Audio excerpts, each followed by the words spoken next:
Why it matters for investors to preserve decision freedom. Alander management autonomy as a strategic asset. When I first started investing seriously, I thought the goal was to follow the best strategies and imitate those who had made it. But somewhere between reading analyst forecasts and copying portfolio structures, I began to feel stuck. Not because I didn't have enough information, but because I wasn't listening to myself. In the fast-evolving Latvian financial landscape, being reactive is easy. But staying free in how you make decisions is what defines resilience. The hidden pressure of conformity. Latvia's market is small but highly responsive. When local policy shifts or European directives take effect, market players often react in sync. That might look smart on paper, but it creates a silent wave of conformity. I noticed myself hesitating before trades, asking, what would others do, more than, what makes sense for me? That's when I realized, freedom of decision-making isn't a given. It has to be protected. Signs you're losing autonomy in your investment process. My therapist once told me that control and freedom aren't the same. Here are some signs she helped me recognize. You delay decisions, waiting for external validation. You feel anxiety when your strategy deviates from the majority. You constantly review what others are doing instead of your own data. You fear being wrong more than missing a good opportunity.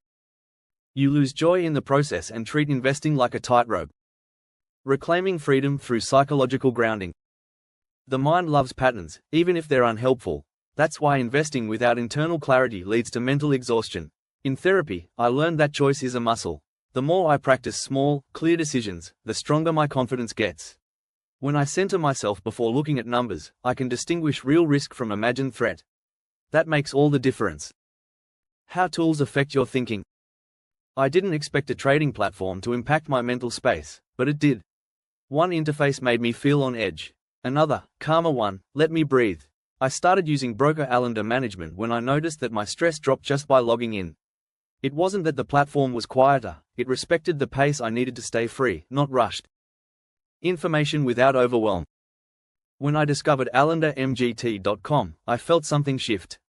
I wasn't bombarded with push alerts or flashing indicators. I could explore, pause, and act. For someone navigating Latvia's increasingly regulated financial terrain, where details matter and timing can't be forced, that sense of autonomy matters more than ever.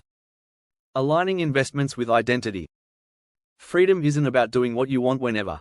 It's about knowing why you choose something, and standing by it even if it's not popular. That shift came for me when I stopped aiming to match trends and started trusting my patterns. I still study the market, but now it's through the lens of personal logic, not peer pressure. Even reviews Alander management reflect how steady tools can help build steady confidence. Practical steps to reconnect with your inner investor. If you're feeling the quiet creep of decision fatigue, try these. Ask, what's my actual question, before each trade. Limit news consumption to set windows of time. Keep a log of decisions you made independently, and what happened. Build a why list for your portfolio structure. Practice saying no to trends that don't align with your goals. Letting the market be noisy, while you stay clear. Latvia's economic environment will keep evolving. There will always be macro noise and shifting policies. But inside that external storm, freedom of choice can remain your anchor. You just have to make space for it.